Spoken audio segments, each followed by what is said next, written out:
नमस्कार दोस्तों, स्वागत है आपका अपने YouTube चैनल पर। मैं आपको चीन में स्थानीय सरकार की कार्यप्रणाली का वर्णन करूंगा, तो उसे ध्यान से देखिएगा। तो क्वेश्चन आता है, चीन में स्थानीय सरकार की कार्यप्रणाली का वर्णन कीजिए। तो चलिए शुरुआत करते हैं। चीन में एकात्मक शासन प्रणाली है, यानी वहाँ पर संघ नहीं है हमारे भारत की तरह। वहाँ पर केवल एक ही शासन प्रणाली है। हमारे भारत में राज्यों का अलग शासन होता है और भारत का अलग शासन है। यह संपूर्ण देश का शासन एक ही सरकार द्वारा चलाया जाता है, किंतु प्रशासन की सुविधा के लिए देश को प्रांतों, स्वायत्त शासित क्षेत्रों तथा केंद्रों द्वारा शासित नगर पालिकाओं में बांटा गया है। प्रांत और स्वायत्त शासित क्षेत्रों को आगे स्वायत्त शासित काउंटियों तथा नगर पालिकाओं में बांटा गया है।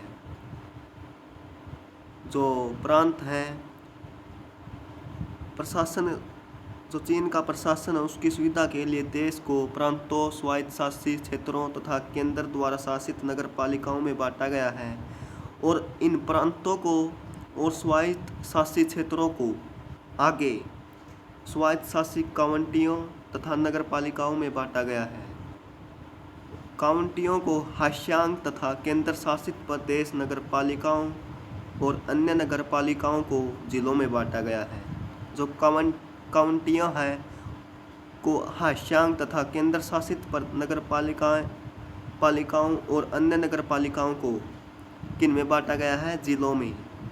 लेकिन सभी प्रशासनिक शासन इकाइयों पर जो चीन की केंद्र सरकार है उसका पूरा नियंत्रण है। किसका नियंत्रण है? जो चीन की सेंट्रल गवर्नमेंट है, क्योंकि वहाँ पर एकात्मक शासन प्रणाली है, इसलिए वहाँ पर सेंट्रल गवर्नमेंट का कंट्रोल है।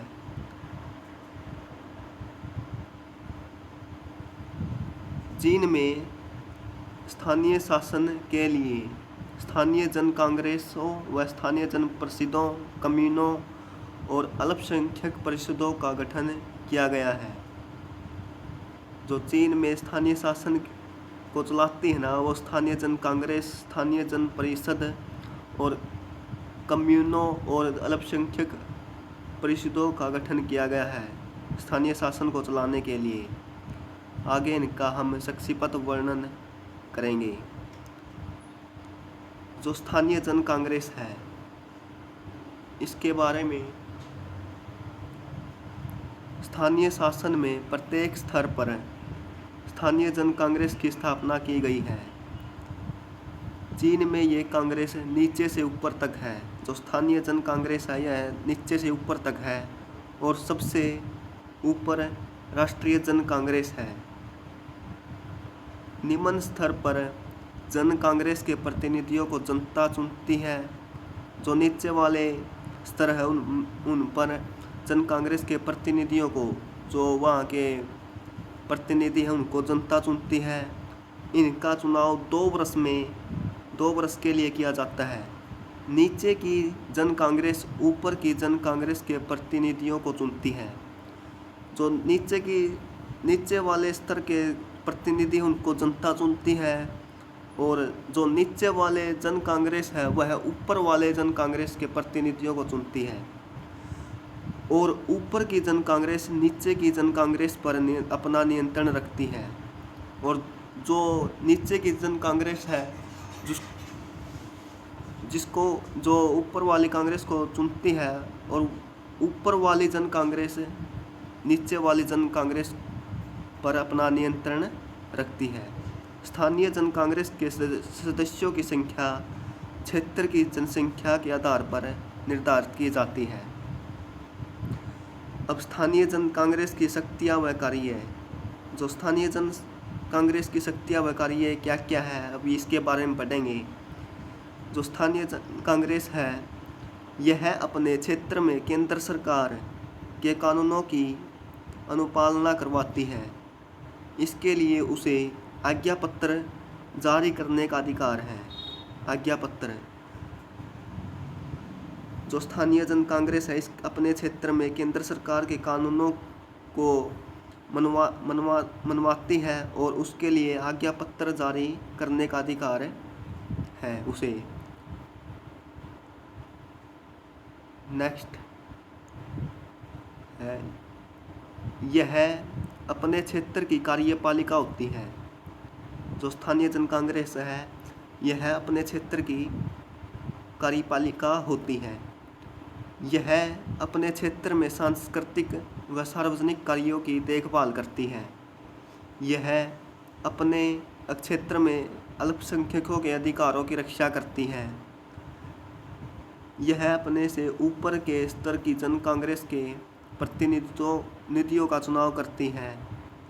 यह अपने चुने हुए प्रतिनिधियों को वापस भी बुला सकती है। यह अपने कार्यों के लिए जन परिषद के प्रति उत्तरदायी होती है। किसके प्रति उत्तरदायी होती है? जन परिषद के। यह अपने क्षेत्र में साम्यवाद के स्त्रोतों का पता लगाती है। यह अपने क्षेत्र में साम्यवादी व्यवस्था को मजबूत बनाती है। जो साम्यवादी व्यवस्था है, इसी के कंट्रोल में सब कुछ है चीन में। साम्यवाद ही चीन की सरकार में कानून बनाता है और यही चीन को कंट्रोल करता है। यह अपने जन परिषद के सदस्यों का चुनाव करती है। अब पढ़ेंगे स्थानीय जन परिषद। स्थानीय जन परिषद अपने क्षेत्र की, जो स्थानीय जन परिषद है, यह अपने क्षेत्र की कार्यपालिका होती है। यह अपने क्षेत्र की कार्यपालिका होती है। इसके सदस्यों का चुनाव क्षेत्र की जन कांग्रेस करती है। कौन करती है? इसके क्षेत्र की जन कांग्रेस। इसका कार्यकाल स्थानीय जन कांग्रेस के कार्यकाल के साथ साथ जारी रहता है। तो स्थानीय जन कांग्रेस का कार्यकाल कितना था? 2 वर्ष। तो इसका भी लगभग 2 ही वर्ष होता है। इसी के साथ जारी रहता है इसका कार्यकाल। स्थानीय जन कांग्रेस के सदस्यों की संख्या भिन्न भिन्न होती है। इस परिषद में क्षेत्र का गवर्नर, फिर उसकी सहायता के लिए deputy governor, mayor, deputy mayor, नगर अध्यक्ष, उपाध्यक्ष आदि शामिल होते हैं। Governor, deputy governor, mayor, deputy mayor, नगर अध्यक्ष, उपाध्यक्ष, ये सभी शामिल होते हैं इस परिषद में। स्थानीय जन कांग्रेस स्थानीय जन परिषद के सदस्यों को कभी भी वापस बुला सकती है। जो स्थानीय जन कांग्रेस है, वह स्थानीय जन परिषद के जितने भी सदस्य हैं उनको कभी भी अपनी मर्जी से कभी भी बुला सकती है।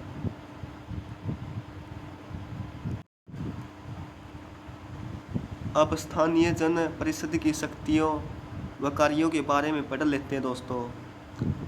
यह अपने क्षेत्र में प्रशासन का सर्वोच्च अंग है। जिस प्रकार स्थानीय जन कांग्रेस थी, जिस प्रकार स्थानीय जन कांग्रेस अपने क्षेत्र की सर्वोच्च कार्यपालिका थी, इसी प्रकार यह स्थानीय जन परिषद भी अपने क्षेत्र में प्रशासन का सर्वोच्च अंग है। यह अपने क्षेत्र में कांग्रेस के अधिवेशन बुलाती है। यह स्थानीय जन कांग्रेस के अधिवेशन बुलाती है। जो स्थानीय जन कांग्रेस, उसके अधिवेशन भी यही बुलाती है। यह अपने क्षेत्र में व्यवस्था बनाए रखने के लिए उत्तरदायी है। यह स्थानीय अधिकारियों व कर्मचारियों की नियुक्ति करती है और उन पर नियंत्रण रखती है। यह अपने कार्यों के लिए प्रांतीय जन परिषद के प्रति उत्तरदायी है। किसके प्रति उत्तरदायी? यह है प्रांतीय जन परिषद के प्रति। यह अपने क्षेत्र में आर्थिक गतिविधियों का संचालन करती है।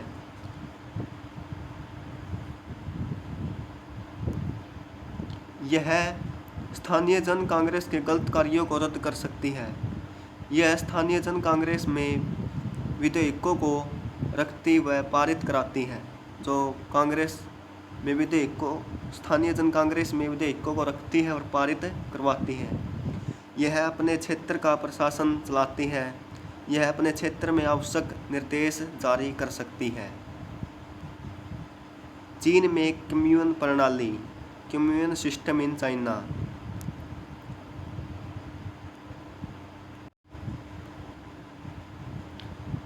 चीन में कम्यून प्रणाली भी लागू की गई है। यह प्रणाली कृषि के लिए लागू की गई है। जो कम्यून प्रणाली है किसके लिए लागू की गई है? कृषि के लिए। एक कम्यून में अनेक लोगों अथवा परिवारों को सम्मिलित किया जाता है और उन्हें सामूहिक रूप से कृषि करने का दायित्व सौंपा जाता है। कृषि से होने वाले उत्पादन को कम्यून के सदस्यों में बांटा जाता है।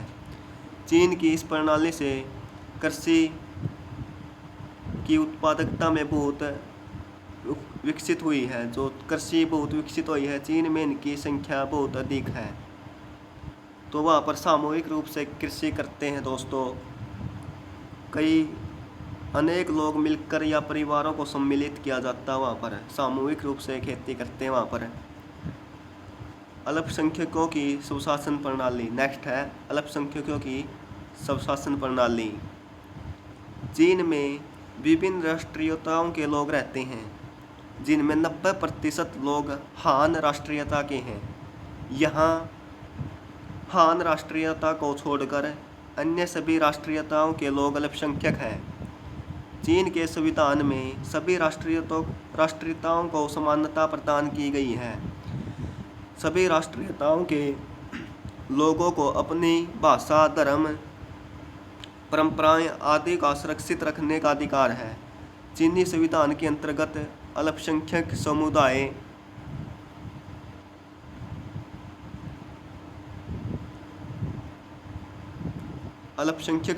के लिए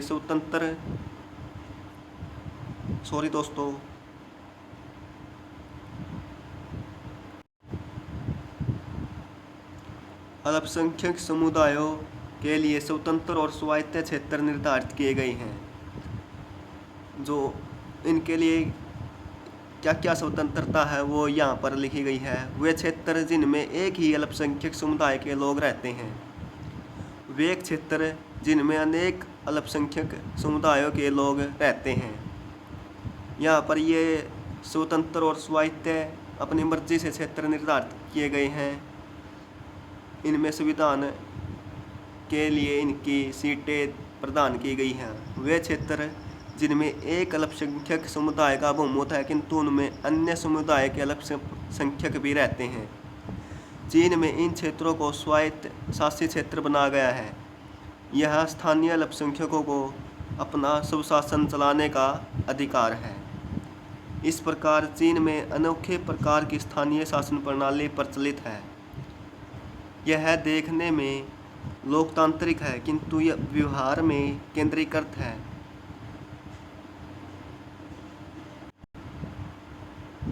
क्योंकि सभी स्थानीय शासन संस्थाओं पर साम्यवादी दल का पूरा नियंत्रण है। यहाँ पर मेन कौन है? साम्यवादी दल। इसलिए साम्यवादी दल का ही यहाँ पर पूरा नियंत्रण है।